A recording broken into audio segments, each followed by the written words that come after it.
싼 보증금과 임대료를 거주할 수 있는 데다가 최장 10년이면 내 집 마련의 기회도 생깁니다. 공공임대 아파트 얘긴데요. 분명 서민의 포커스를 맞춘 주거 정책이지만 오히려 서민 부담만 키웠던 논란도 일고 있습니다. 왜일까요? 조진희 연정부동산 연구소 대표 모시고 얘기 나눠보겠습니다. 대표님 어서 오세요. 네, 안녕하세요. 이 공공임대주택 사실 그 취지나 의미는 서민 주거 안정에 있을 텐데요. 그 취지대로 지금 가고 있습니까? 네, 말씀하셨던 것처럼 서민의 주거 안정을 위해서 공공임대주택을 분양을 하고 입주를 한다 이런 기준이었습니다.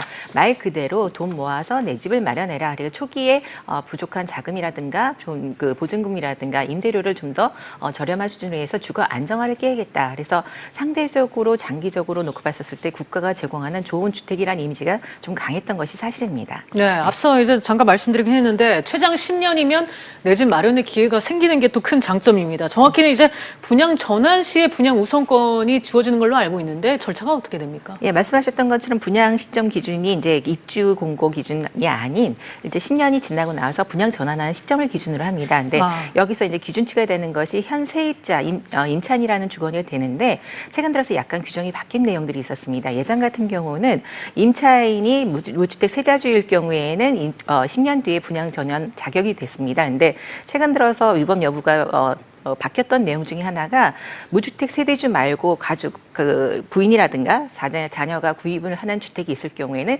그 자격이 박탈되는 사례들이 있었습니다. 그래서 최근에 약간 조건이 변경되었다고 보시면 될 것 같습니다. 네, 그런데 이 분양 전환 가격에 대한 논란이 커지고 이 입주자가 살던 집을 분양받으려면 수억 원을 더 내야 하는 처지에 놓이는 건데 이거는 지금 정확히 어떤 상황인 거죠?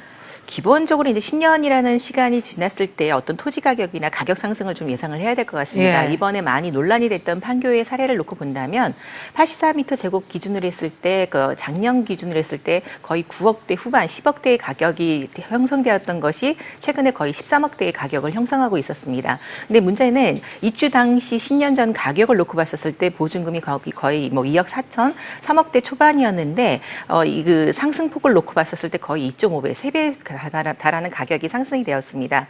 그러다 보니까 입주민들 자체가 그 상승된 가격폭만큼의 자금을 조달한다는 것 자체가 굉장히 불가능하다 보니까 이런 얘기들이 나오고 있다고 보시면 될 것 같습니다. 네.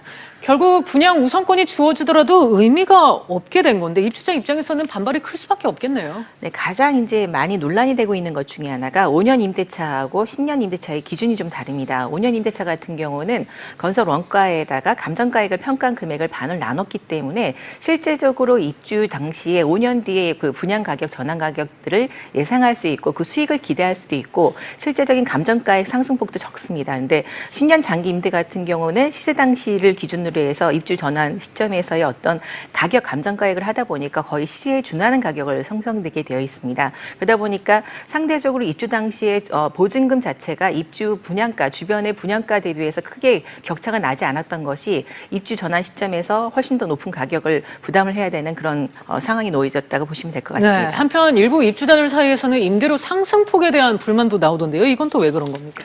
기본적으로 그 처음에 LH공사가 공급할 당시만 해도 가격 상향선이라는 것들이 물가 수준에 연동하는 것들이 많았습니다. 근데 최근 들어서 공공임대주택 같은 경우에 보면 리치형 상품 같은 경우는 거의 5% 가격 상승폭이 최고점을 찍고 있는 경우가 많습니다. 그러다 보니까 처음 입주할 때 당시에는 임대료가 쌌는데 나중에 입주해서 10년이 지나는 과정을 겪다 보면은 거의 50%에서 많게는 100만 원대까지 굉장히 부담되는 가격을 부담하고 있는 민영주택도 있습니다. 그러다 보니까 실제적으로 서민들이 자본을 마련한다는 것 자체가 불가능해지는 시점들도 오다 보니까 임대료 상승폭에 대한 어떤 불만들도 점점 높아질 수밖에 없는 상황이라 보시면 될 것 같습니다. 하지만 입주자들이 반발하는 이 상황 자체를 두고도 비판의 목소리가 있습니다. 시세보다 낮은 가격에 이제 분양이 이루어지면 최근 논란이 된 뭐 로또 임대랑 뭐가 그리 다른 거냐 뭐 이런 목소리인 거죠. 네, 우선 가격 주도선을 놓고 본다면 강남 4구 아파트뿐만 아니라 판교 같은 경우는 최근 들어서 가격 주도선이 향후 계속 지속될 수밖에 없는 지역으로 평가받고 있습니다. 무엇보다도 이제 내년 2019년도에 분양 전환될 가격을 예상치를 놓고 봤었을 때 59m 전용 제곱 기준으로 했었을 때 거의 7억대 중반, 8억대까지 얘기가 나오고 있습니다. 근데 현재 시세를 놓고 보더라도 거의 9억대 중반, 내년 입주 시점엔 거의 10억대로 가지 않겠느냐. 이미 감정 시세를 놓고 보더라도 시세에서 거의 20% 이상이 이상의 수익을 이미 발생을 시켰는데 이거를 더 낮춰서 가격을 산정한다라는 거는 현 입주민들이 결국에는 로또 임대와 같은 조건을 통해 가지고 어떻게 보면 이제 그 재활용할 수 있는 그런 기준이 되지 않겠느냐 이런 말들이 좀 많이 나오고 있는 상황이라고 보시면 될 것 같습니다. 네, 서민 주거 안정의 취지에서 제도적 손질은 좀 필요해 보이긴 하는데 현재 국토부에서는 뭐 어떤 대책을 내놓고 있을까요? 지금 현재는 어떻게 보면 제도 개선은 불가능하다는 입장이 좀 더 강합니다. 예. 작년 11월 기준으로 했을 때 주거복지 로드맵에서 이미 10년 전환 그 공공임대주택 같은 경우는 입주민과 협의한다라는 내용을 담고 있습니다. 근데 이 협의 사항이라는 것이 이미 그 처음에 분양 공고 냈었을 때 입주 당시에 분양 가격의 전환 기준이 감정평가액이라는 기준으로 명시가 되어 있었고 그리고 기존에 있던 것들을 계속 뒤엎어서 다시 소급 적용한다는 것도 불가능하고 감정가액에 대한 기준이라는 것을 어느 정도 명시해놨기 때문에 현재는 구체적인 제도를 다 완벽하게 바꾸기는 어렵고 보완하는 절차로다가 대안이 나오지 않을까 그렇게 예상되어집니다. 알겠습니다. 오늘 말씀 여기까지 듣겠습니다. 감사합니다. 네, 감사합니다.